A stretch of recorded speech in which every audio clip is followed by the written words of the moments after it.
Sejatinya saudaraku, diadakannya gereja dan pelayanan itu hanya satu, yaitu supaya umat memiliki Tuhan dengan benar. Itu tujuan satu-satunya sebetulnya. Karena dengan memiliki Tuhan, maka umat layak menjadi anak-anak Allah, menjadi anggota keluarga kerajaan surga, dan memiliki hidup yang penuh dengan pengharapan. Tetapi pengharapan itu bukan pengharapan di bumi. Secerah apapun masa depan di bumi ini, sesukses apapun seseorang bisa meraih masa depan di bumi ini, itu sementara. Bisa dihitung dengan waktu, saudaraku, yang akhirnya akan lenyap dan hilang seperti uap. Menyerukan hal ini artinya kita senantiasa mempersenjatai, melengkapi pikiran kita dengan kesadaran bahwa pelayanan itu tidak boleh digunakan untuk kepentingan apapun selain kepentingan Tuhan. Kepentingan Tuhan itu apa? Membawa manusia kembali kepada dirinya. Amin, saudaraku. Bukan untuk keuntungan materi, bukan untuk keuntungan uang, kehormatan, apapun, bersaing satu dengan yang lain, bukan. Tetapi untuk kepentingan Tuhan, untuk kepentingan Allah Bapa di surga, yang intinya tidak menghendaki seorang pun binasa, dan gereja harus bisa menjadi partner kerja Allah. Ini yang menjadi satu-satunya concernnya Tuhan, perhatiannya Tuhan. Ini yang satu-satunya menjadi beban di hati Tuhan, dan itu harus menjadi beban untuk gereja dan semua hamba-hamba Tuhan, jemaat semuanya. Ini yang menjadi satu-satunya kerinduan Allah Bapa untuk menciptakan langit dan bumi yang benar-benar hanya untuk kepentingan Tuhan saja. Kalau kita punya anak, kita bisa merasakan seberapa sayang anak itu kepada kita. Betul gak, saudaraku? Banyak orang tua yang kadang-kadang bisa menyingkirkan kepentingannya untuk kepentingan anak. Orang tua tidak tega melihat anaknya sakit, menderita.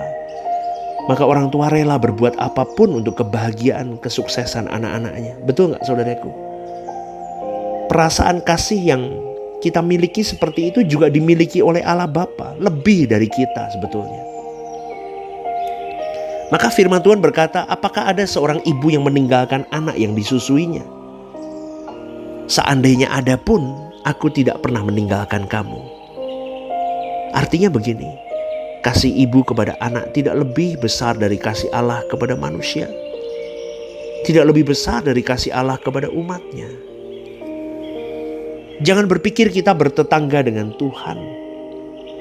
Jangan berpikir kita di luar lingkaran Tuhan. Kita adalah biji matanya. Amin, saudaraku. Kita kekasih hatinya. Maka firman Tuhan berkata, tembok-tembok rumahmu di mataku. Artinya aku menjagai kamu supaya tidak ada pencuri, binatang buas, maling apapun menembus tembokmu dan menyusahkan, menyakiti kamu. Namamu terukir di telapak tanganku. Ini kepentingan Tuhan yang harus kita junjung tinggi di atas segala kepentingan. Tidak masalah apakah kita punya gedung gereja sendiri, atau kita hanya kontrak, atau apapun lah, saudaraku. Tidak masalah kita punya aset yang dinilai tinggi atau tidak. Kita dianggap pelayanan kita berhasil atau tidak. Kita dianggap gereja ini maju atau tidak maju. Tapi intinya begini. Yang menjadi masalah kita adalah setiap kita harus jadi anak-anak Allah yang benar-benar benar, saudaraku. Oleh sebab itu kita harus memiliki Tuhan. Karena beragama itu tidak menjamin seseorang memiliki Tuhan. Menjadi aktivis atau pendeta juga tidak menjamin seseorang memiliki Tuhan.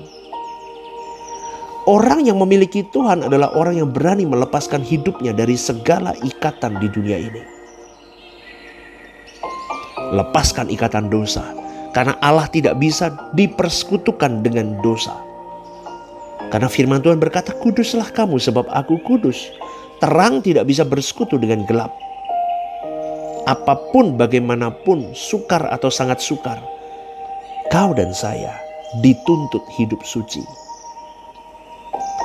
Semua dimulai dengan latihan. Dilatih, dibiasakan. Lama-lama akan menjadi bisa, mudah, dan kita bisa mencapainya. Amin, saudaraku. Tapi kalau kita punya mental yang gak bisa hidup suci, gak mungkin hidup suci di bumi ini, nanti kalau di surga baru hidup suci, maka orang itu gak akan bisa, saudaraku. Gak bisa suci hidup itu hanya orang-orang tertentu. Hai saudaraku, saya mau katakan pagi hari ini, kalau engkau punya mental block begitu terus, kau tidak akan pernah berjuang hidup benar. Itu menyesatkan. Kalau sudah sesat, irama jiwa, tubuh, hidup kita meleset semua. Pasti, kalau orang berlatih setiap hari, pasti dia bisa. Pasti hidupnya tepat di pemandangan Allah. Intinya apa? Keintiman dengan Tuhan. Bertemu dengan Tuhan setiap waktu. Maka kau akan dituntun oleh Roh Kudus. Tapi kalau orang tidak pernah mau berlatih, bagaimana bisa, saudaraku? Semua yang dilatih itu bisa. Amin, saudaraku. Katakan amin.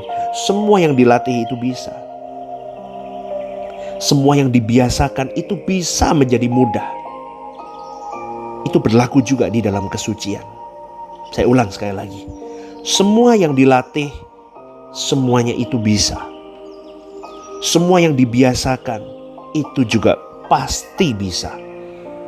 Termasuk di dalam kesucian hidup. Kita bisa berlatih dalam banyak hal. Bahkan kita bisa ahli, saudaraku. Tetapi kenapa kita tidak mau berjuang masuk di dalam proses berlatih itu? Karena setan menenggelamkan cara berpikir kita.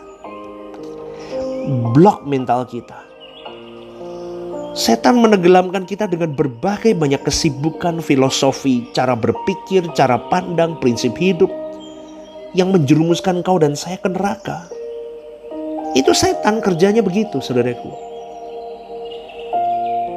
Karena sebenarnya kita adalah orang-orang yang telah disesatkan supaya kita tidak pernah berlatih untuk hidup dalam kesucian. Setan mau kita jauh bersekutu dengan Allah. Maka pagi hari ini, ayo kita latih kesucian kita, saudaraku. Kita mau berjuang masuk di dalam proses yang tidak mudah. Proses yang Allah sediakan itu membuat engkau dan saya sampai di titik menyenangkan hati Tuhan. Amin, saudaraku. Kita berjuang bersama ya. Harus fokus, harus sungguh-sungguh mengobarkan cinta kita kepada Tuhan. Dan rela dengan rela hati masuk di dalam proses yang Allah sediakan. Day by day, minute by minute, sampai engkau dan saya sempurna di pemandangan Bapa. Tuhan memberkati. Selamat pagi, saudaraku. Doa saya hari ini, Tuhan menuntun langkahmu. Tuhan memberkati. God bless you.